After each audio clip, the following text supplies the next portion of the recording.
اعوذ باللہ من الشیطان الرجیم بسم اللہ الرحمن الرحیم۔ تمام دیکھنے اور سننے والے ناظرین کو میری طرف سے السلام علیکم۔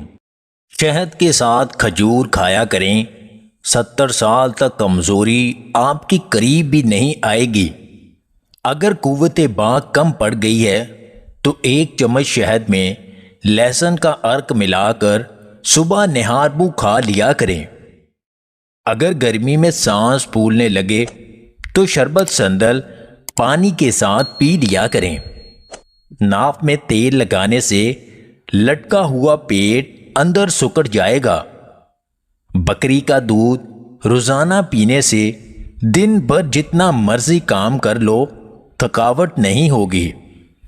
بخار کی حالت میں دلیا کھانے سے بخار سے آرام مل جاتا ہے۔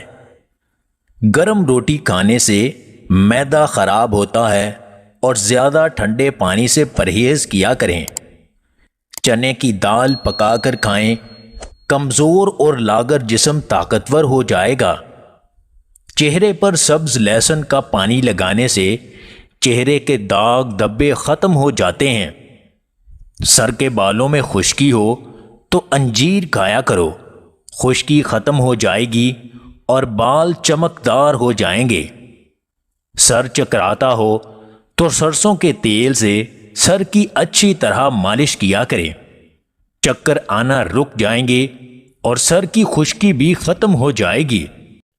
کچا آم کھانے سے گلا خراب ہو جاتا ہے۔ علم کا کمال یہ ہے کہ جو جتنا زیادہ علم حاصل کر لیتا ہے اس کے جملے اور الفاظ اتنے ہی مختصر و جامع ہوتے جاتے ہیں۔ اگر آپ کو ہماری یہ ویڈیو پسند آئے تو اسے لائک اور شیئر ضرور کیجیے گا، اور مزید ویڈیوز حاصل کرنے کے لیے ہمارے چینل کو سبسکرائب کر لیں۔